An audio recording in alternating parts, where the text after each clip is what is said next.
All right, you guys, this episode 53 of War Stories. And without further ado, I'm going to get straight to it. So check it out, you guys. As you guys already know, it has been forever since I've dropped a war story.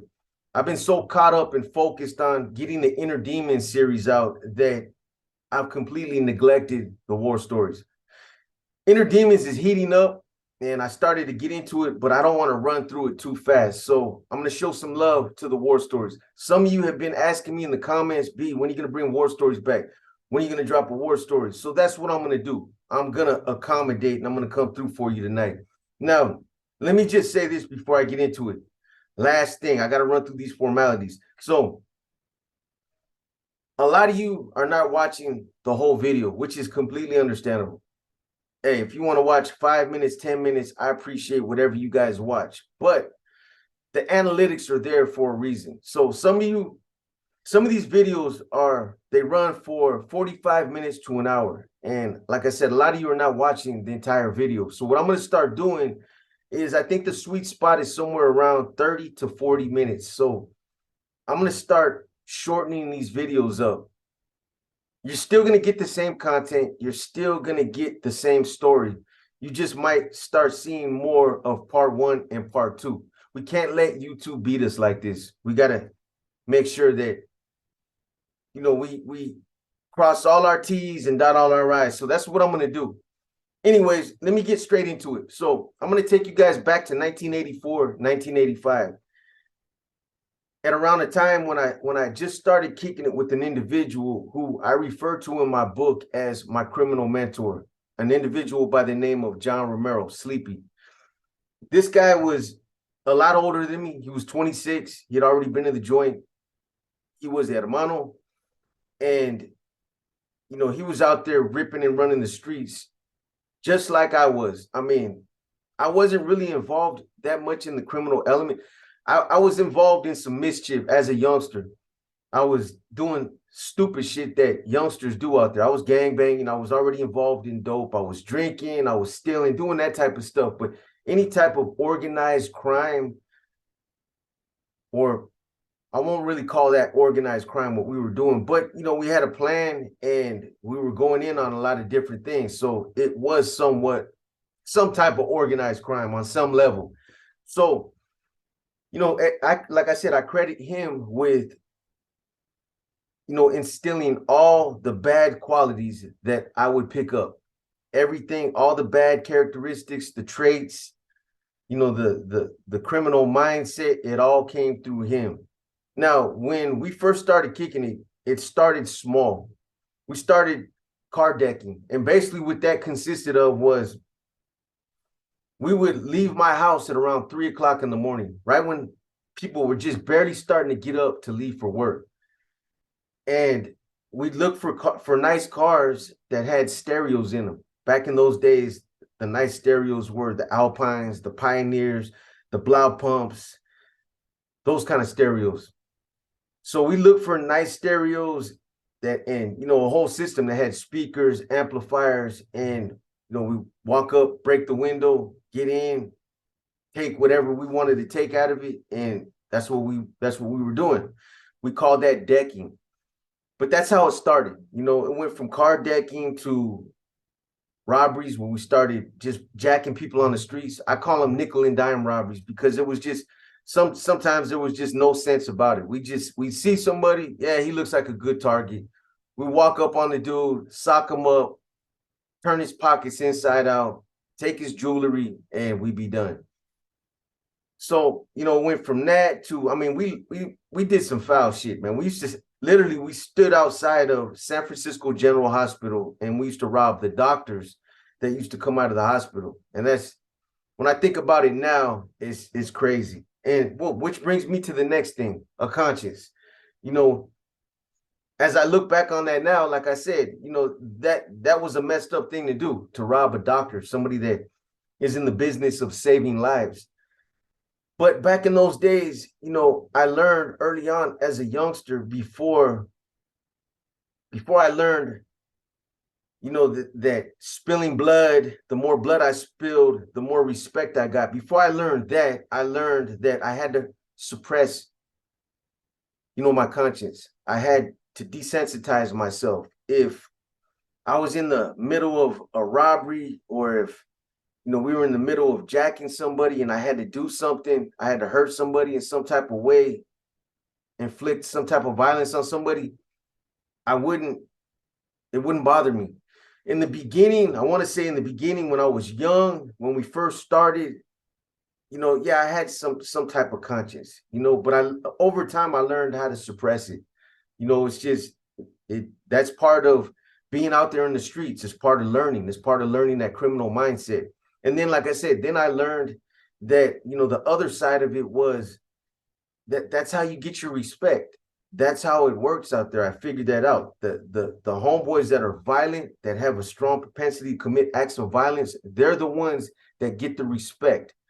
People fear violence. It's the same way in prison. That's how you get to the top of the organization. That's how you become a leader, by committing acts of violence or by being productive, being a breadwinner, making a lot of money. Those are the fastest ways to not only gain credibility, prestige, respect, but also status.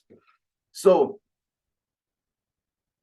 most of the people that we were hitting, I don't know why we always do that as criminals, but we always target our own neighborhoods.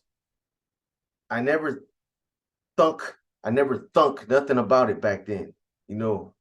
I didn't stop to think like, why am I burglarizing my own neighborhood? Why am I victimizing my own neighborhood? Go outside, my neighborhood, go into another neighbor, go into the suburbs or go somewhere else. But most of the victims were in my neighborhood, were people in my community. And for those of you that are sitting there shaking your head, if you were out there ripping and running the streets, you were doing the same thing, and you know it. Anyways, so, from decking, again, it went to robberies, commercial burglaries, residential burglaries, and then we started doing home invasions. Now, once we graduated from the small things and we started getting into things like home invasions, I started to like it. Robberies became my MO. That's what sent me to prison, because, I started jacking fools. That's what I used to do. It was fast money. It was something that I didn't mind doing. I kind of like doing it. So, like I said, as things continue to escalate and we started to get into things like the home invasions, I actually started to like those because it was quick money. We got merchandise, things that we could sell. We basically go in a house. If there was people inside, the objective was always to try to hit a house where there was nobody home. We used to look for people to leave in the morning to go to work. Those were the houses. If we seen somebody coming out of their garage or leaving their house, driving away, we figured that the chances are that the house there's nobody in there. There could have been somebody else, but the chances are nobody was there. So those were the houses that we started to hit. But if there was people inside when we went in, we basically either just tie them up or we'd have them all sat down in one room while one of us would watch them and the other would be ransacking the house, going through the drawers, flipping the beds, the closets, everywhere where somebody might hide something. So on this one occasion, we hit a house in the Excelsior district. Now, that was one of my favorite spots. There's a lot of nice houses out there. It is a part of the Mission District, but it's a nice area. And there's a lot of people out there that have a lot of money. They live fairly well out there. The houses are all nice houses. You have a lot of raza that lives out there, but you also have a lot of Asians and a lot of, white people live out there as well. There's a park out there called Crocker Park. That was a favorite area of mine as well, because there was just a lot of houses off of like places like London, Madrid, Persia, Russia. Those streets, they had a lot of nice houses. So, when we'd be walking up and down the street early in the morning, we'd look for some of the nicest houses that had some curb appeal, that looked like they were well kept. People had money. Tell me, would it make sense hitting a house that, there's weeds everywhere and there's dirt, there's no grass, you got a weight pile sitting in the middle of a dirt pile, you know what I mean? Would you rob a place like that? Come to think of it, that's a good idea. That's a deterrent right there. But anyway, so those are the houses that we used to focus on. Now, on this one particular occasion that I'm thinking about, there was this one house that we had hit early in the morning. It was around 4 o'clock. And this is the thing before I tell you guys what happened. I would learn later on when I became an NF member that and this is something that me and Sleepy never talked about because I didn't have the mindset, the forethought, or the foresight to think about things like this because I just wasn't that seasoned. I wasn't that criminally, developed to think about things like this. But when I got older and I became an NF member, one of the things that we used to really enforce or push is if you were going to be involved in a murder or if you were going to be involved in, like a hitting somebody, going to a house and we were going to go up in that house and hit a target or something like that, that we had to have a plan beforehand and we had to have a meeting of the minds. We didn't want to just go in there without contingencies, without thinking, well, if this situation pops up, what are we going to do? That's the time where we would talk about things like me, myself, I'm not killing no women and children. I don't care, about the witness thing, not leaving no witnesses behind or getting identified. We used to wear masks and things like that. If we were going to go into somewhere like that, I would make sure that I was always covered up so that I wouldn't run into a situation like that where what are we going to do? Now we got to kill everybody in the house. But that's something that you got to come to an agreement on. Even C's, other C's that I used to do shit with, we would have to have a plan set before whatever kind of assignment it was. We had to have an agreement. We had to have a meeting of the minds.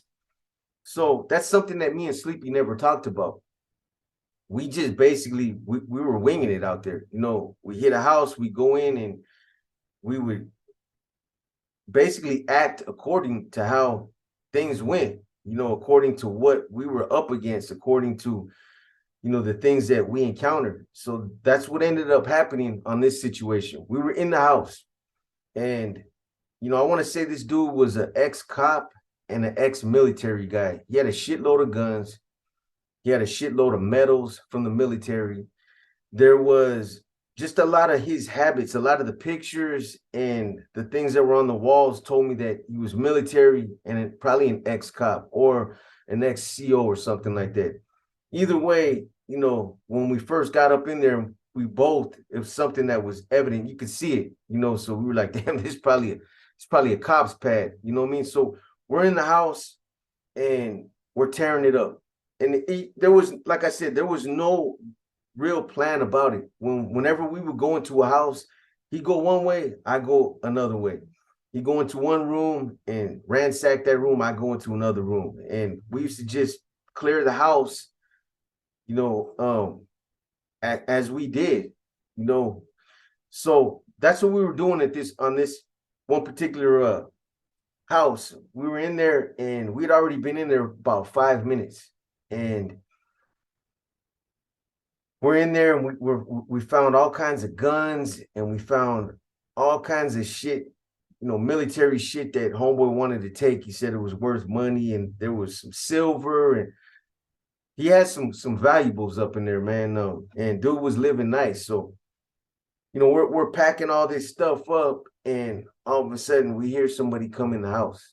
We hear somebody at the front door opening up the lock. So we both heard it at the same time because he came out of one room, I came out the other. And we're standing in the hallway as the door is literally opening up. This dude got the key in the door. He didn't hear us, but he's coming home. So we just kind of looked at each other and I didn't have a weapon on me. I didn't have a pistol. you know, that was before the time where I started to carry a pistol around. I didn't have a blade on me. All I had was a hammer that I was using for as a burglary tool to break windows and you know, to get inside of houses that we needed to get into. So this dude's coming in and I look at homeboy and he's just like, shh. So we just both froze up. We were standing there in the hallway and this dude comes in and he had some bags. He put his bags down and he just started. Luckily, we didn't ransack that front living room area because when he came in, he didn't see nothing. There was nothing that was, you know, it's not like we ransacked it and it was all tore up, or he would have looked in there and he would have been able to tell that somebody was in there. We hadn't even got to the living room yet. We were both in the rooms still. So, anyways, we're standing in the hallway. All of a sudden, he starts coming towards the hallway. And when he comes around the corner, Sleepy rushes him. He rushes him, starts fighting with the dude, and I go in on him. I'm going to give you guys this because you guys like that. But so we basically we get the dude down on the ground and we start beating the shit out of the dude, but he's still fighting back. And like I said, he's not a little dude. The dude is fighting. So at one point he stops and he's like, all right, stop. He said, I'm not gonna fight you guys. I'm not gonna fight you guys. Take what you want.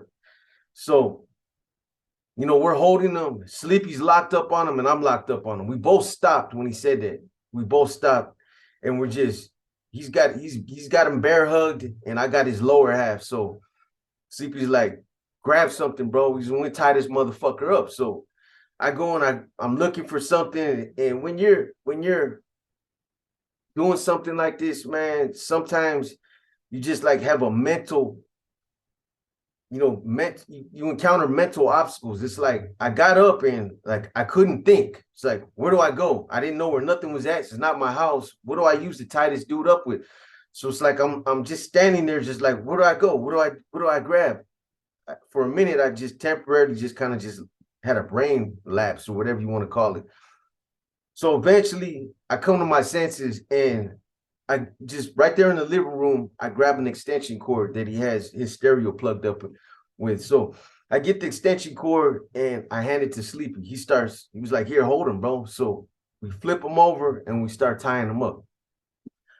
So we tie him up and he's like, hold him, bro. Once we tied his hands, he's like, I'm gonna get something for his feet. So he jumps up, he comes back out. I think he had something like the something that goes around a curtain or something. He had like a strip of material. So he ties up his legs. So after he ties up his legs, he's like, bro, start getting everything, bro. Start bagging everything up, bro, so we can get up out of here, man. So I go back into the room I was in, and there wasn't a lot of shit in that room. Most of the stuff that the dude had was in the room Sleepy was hidden.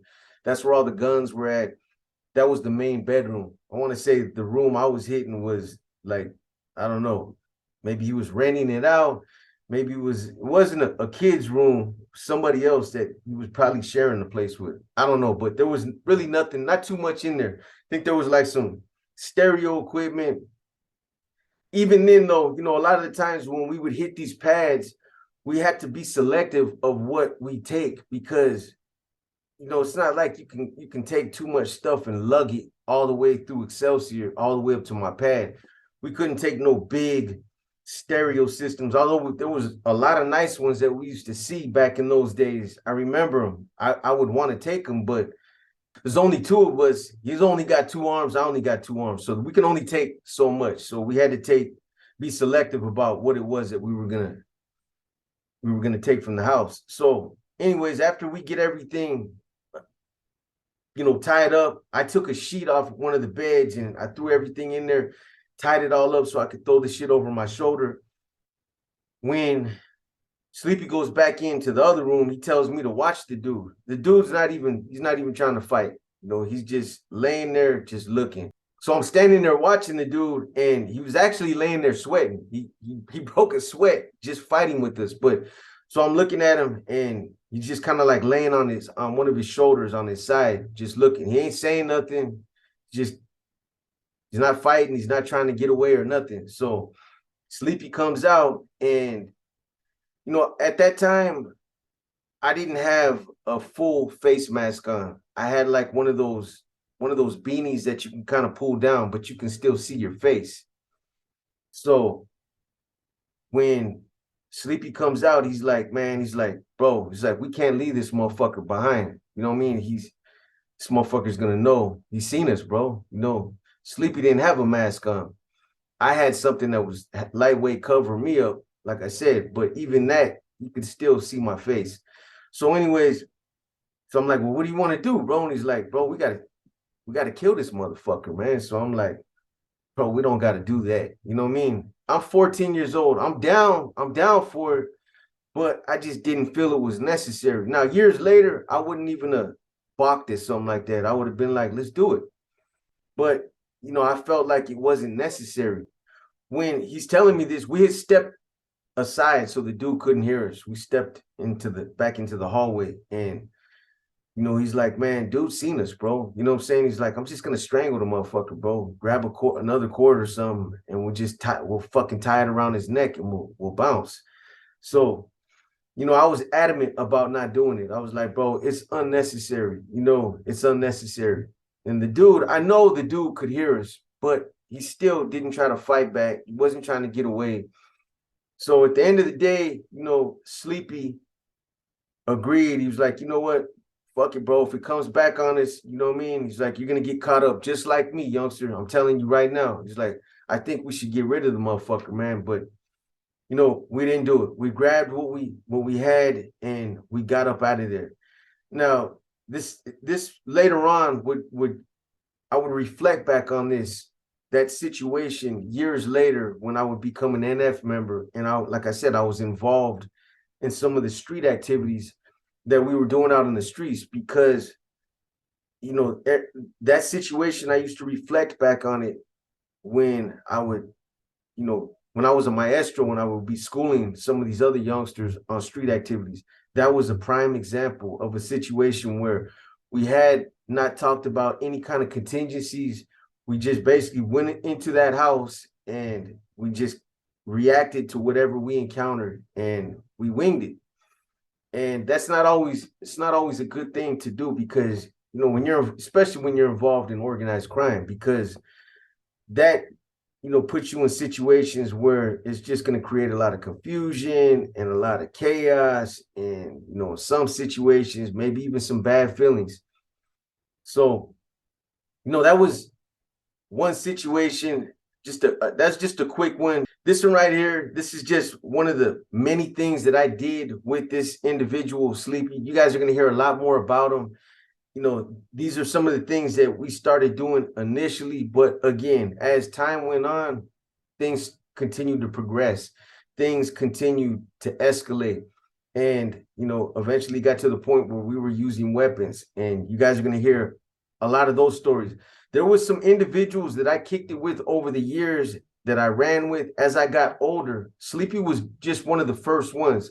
He's one of the ones that, like I said, he laced me up. But there was some other individuals that by then, I was a little bit older, and I'd had a taste of, being involved in a lot of different types of criminal activities. And I ran into some other dudes from my neighborhood that were just like me.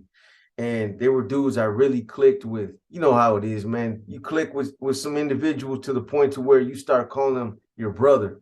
Those are the kind of individuals I'm talking about. And I did a lot of crazy shit over the years with a few of them. You guys are going to hear about an individual called Beanie Steve, or Steve Fernando from Excelsior. You're going to hear about another individual, my boy Weasel from the Mission. You're going to hear about another cat Angel from Daly City, Robert Rodriguez. And then there's another individual I used to run with. I don't even remember his name. We just started running with each other. And that one is going to kind of trip you guys out, because this dude ended up being a sureño. He ended up being a sureño. This was back in, I want to say around 1987, 1986. This is before sureños really started establishing neighborhoods in the city. This was way before that. So when I ran into this guy in the mission, I just thought he was just another cat out there in the mission. And what I'm trying to tell you guys, I would have never thought to ask him like, "Hey, bro, are you a sureño?" I would have never thought that back then because they just weren't out there like that. I would have assumed that he was a norteño or just a homeboy that was out there running around. But he ended up being a Southsider. And I ran with the dude and I fucked with him on some real shit. And this dude was a solid individual. Got to the point where we were running around together. We were doing a lot of shit out there in the mission. But then there was one situation where I ran into some homies that recognized him and shit got kind of funny. And that one situation right there, it was never the same between me and that dude after that. Not because I pulled away from the dude, but just that situation just made him uncomfortable. And, but I backed him up. I didn't care. At that time, he was my boy. And if I run with you, if I fuck with you like that, I got your back. It doesn't matter if you're wrong, you're right. If you're in my company and somebody runs up on you, I got your back because I feel like they're running up on me too. And I feel disrespected if somebody just runs up and starts beating up on my company. And those are the kind of dudes that I fuck with. It was the same situation. Somebody ran up on me, they were ready to get on themselves. So anyways, this was just a quick one, man. So I'm going to get back into the war stories. I'm going to try to balance it out to where I'm doing the inner demons and the war stories both. Again, you guys might see episode 1 and episode 2. I'm just going to split them up because they're too long and you guys are not watching the whole video. It's better like that anyway. And I know a lot of you like the longer videos, but you're still going to get the same content. You're still going to get the same story. You're just going to have to hit play again and watch the second episode. All right, you guys, anyways, I'm going to start dropping war stories again. I'm going to try to balance it out between war stories and inner demons so you guys get a healthy balance of both series. Anyways, this was a short one. It was a quick one just to get back on that war story path. But this your boy B, this episode 53. I hope you guys enjoyed it, and I'll be back with another one. I'm out.